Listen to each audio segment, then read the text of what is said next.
చూడొచ్చు. Hi friends, నేను ఈరోజు గోంగూర మెత్తళ్ళు కర్రీ చేస్తున్నాను. వాటికి ఏమేమి కావాలో చూడండి. ముందుగా శుభ్రంగా కడిగి పెట్టుకున్న మెత్తళ్ళు, గోంగూర, ఉల్లిపాయలు, పచ్చిమిరపకాయలు, టమాటాలు, కొత్తిమీర, కరివేపాకు. గోంగూర ముందుగా ఉడకబెట్టుకుంటున్నాను. దానికి కొద్దిగా ఉప్పు, పసుపు. ఇంకా ఫ్రెండ్స్ కొద్దిగా ఆయిల్ కూడా తీసుకున్నాను. ఇదిగోండి ఫ్రెండ్స్ గోంగూర. ఇదిగోండి ఫ్రెండ్స్, ఇవి బాగా నూనె వేగింది. ఇలా వేగిన తర్వాత పక్కన పెట్టుకోవాలి. ఉల్లిపాయలు, పచ్చిమిరపకాయలు.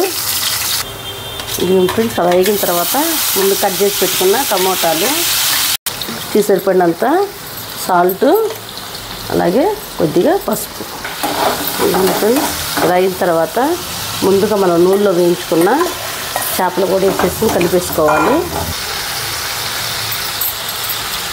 సరిపడినంత కారం వేసుకోవాలి. ఇప్పుడు ఒక 5 నిమిషాల పాటు సిమ్లో పెట్టుకోవాలి. ఎందుకంటే చేపకు కూడా ఉప్పు, కారం సమానంగా పడతాయి కాబట్టి. ఇదిగోండి ఫ్రెండ్స్, ముందుగా ఉడకబెట్టుకున్న గోంగూర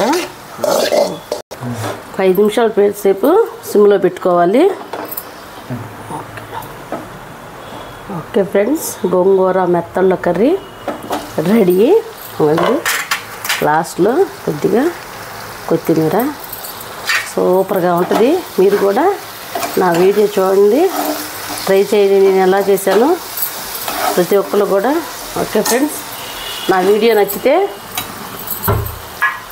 నచ్చితే ప్రతి ఒక్కళ్ళు లైక్ చేయండి, షేర్ చేయండి, కామెంట్ చేయండి. మరి ముఖ్యంగా ఒక సబ్స్క్రైబ్ చేసుకోండి ఫ్రెండ్స్. Okay, bye.